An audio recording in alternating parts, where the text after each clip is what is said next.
Hello everyone, welcome back to training series. Today we are at part 6. See, part 6లో training program preparation content ఇదంతా ఒక ఎత్తు అయితే designing ఒక ఎత్తు అండి. డిజైనింగ్ అండ్ డెవలపింగ్ అంట ట్రైనింగ్ సైకిల్లో చాలా చాలా ఇంపార్టెంట్ ఈ ట్రైనింగ్ సిరీస్లో. అంటే మీరు ఒక విషయం చెప్పండి, బాహుబలి సినిమా హిట్ అయిందంటే దానికి కారణం ఏంటండి? సో ఫస్ట్ సీన్ ఎక్కడ పెట్టాలి, సెకండ్ సీన్ ఎక్కడ పెట్టాలి, థర్డ్ సీన్ ఎక్కడ పెట్టాలి, దీన్నే ఫ్రేమ్ వర్క్ అంటారు. ఈ సీన్స్ కానీ ముందు వెనక ముందు అయిందనుకోండి, పార్ట్ ఆఫ్ ఫైట్ ముందు వెనక అటు ఇటు అయిందనుకోండి, మీరు బాగా అబ్జర్వ్ చేయండి, మీరు అంత మంచి స్టోరీ అయిన orange cinema only because of the frame work. So ఇంత బాగా ప్రిపేర్ అయిన మీరు మీ ట్రైనింగ్ ప్రోగ్రామ్ని ప్రాపర్ ఆర్డర్లో డిజైన్ చేసుకోకపోతే అండ్ డిజైన్ చేసుకున్న దాన్ని డెవలప్ చేయాలి. చాలామంది ఏం చేస్తారంటే ఒక ప్రజెంటేషన్, ఒక పీపీటీని తయారు చేసి దాన్నే 5 ఏళ్ళుగా 10 ఏళ్ళుగా చెప్తూ ఉంటారు. No, don't do it. Design it and enhance it, దాన్ని అప్గ్రేడ్ చేసుకుంటూ వెళ్ళాలి time to time. So starting from the beginning, ఫ్రేమ్వర్క్లో beginning, training program beginning, opening ఎప్పుడు కూడా మంచి ఐస్ బ్రేకింగ్ యాక్టివిటీ చేయించిన తర్వాత introduction of the topic, objectives ఏం చెప్పబోతున్నాం, దీని తర్వాత ఎప్పుడు కూడా బిగినింగ్ డైరెక్ట్గా నేను ఈరోజు ఎక్స్ప్లెయిన్ చేయబోతున్నాను, నేను చెప్పబోతున్నాను డైరెక్ట్గా చెప్పకూడదండి. పార్టిసిపెంట్స్ లోపల నుంచి మనం చెప్పాలనుకునే బిగినింగ్ కరెక్ట్గా తీసుకురాగలిగితే కనెక్ట్ అవుతారు తొందరగా. సో ఓపెనింగ్ అందుకే మంచి బ్రెయిన్ స్టార్మింగ్ యాక్టివిటీతో చేసినట్టయితే చాలా చాలా అద్భుతంగా ఉంటుంది.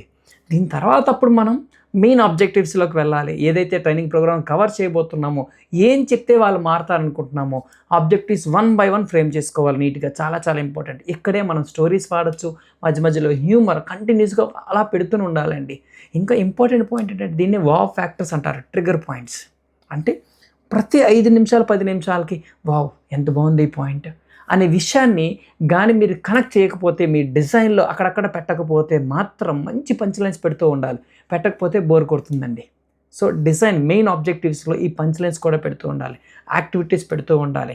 పేపర్ పట్టుకోవాలి, లేదా పెన్ పట్టుకోవాలి. ఇలాంటి యాక్టివిటీస్ మంచిగా సబ్జెక్ట్ని, అంటే ఓన్లీ లెక్చర్ త్రూనే కన్వే చేయకుండా కనీసం ఒక 3-4 టెక్నిక్స్, ఒక మంచి రోల్ ప్లేని డిజైన్ చేయించాలి. ఒక మంచి కేస్ స్టడీ వాళ్ళు ప్రింట్ తీసి, లేదా బుక్ పెన్ తీసి వాళ్ళతో రాయించాలి. చాలా చాలా ఇంపార్టెంట్. దీన్నే టేక్ హోమ్ అంటారు. అంటే ప్రతి సెషన్కి వాళ్ళకు ఒక బుక్ పెన్ పట్టుకోమనాలి.